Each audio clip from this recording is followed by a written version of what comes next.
Ito, ang activity natin ngayon, loading tayo ng waste, no? So, nakaabang na yung dump truck. So, wait muna natin yung drilling matapos. Pag swing niya ay bago tayo magdakot para ikarga. Lagi din ako mag-ingat dito dahil minsan bigla lang mag-swing yung drilling. Eh, baka di natin mapansin. Naku po. Baka ma-damage pa, no? Kaya nga pala, ang unit natin dito, Doosan DX225 LCA. Ayan, ganito lang talaga ako guys. Dandahan lang talaga ako mag-load. Dahil pag sa ground tayo mag-load, medyo mahirap unti. Kaya ingat lang lagi. Lalo na sa mga idol natin dyan na mga practicing pa. Ingat lagi mga idol.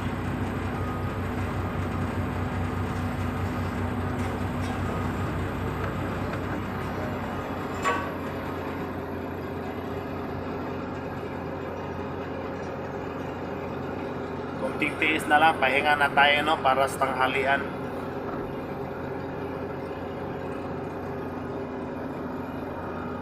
Ayan, medyo boring din ito ganitong trabaho. Pero ayos lang naman, nasanay na tayo, no.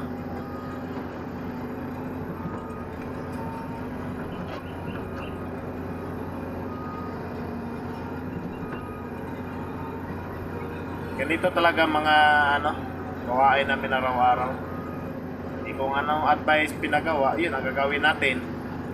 Kung ano man ang mga utos ng mga engineer o foreman, susundin natin. Bawal lang kasumangot ng muka.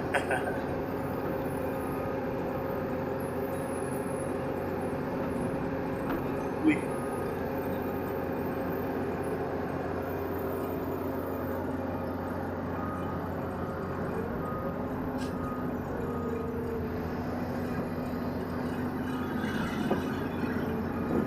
Ayan mga idol, patuloy lang tayo sa papanood, no?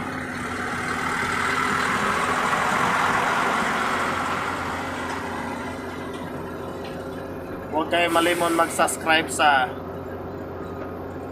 Excavator Site Vlog.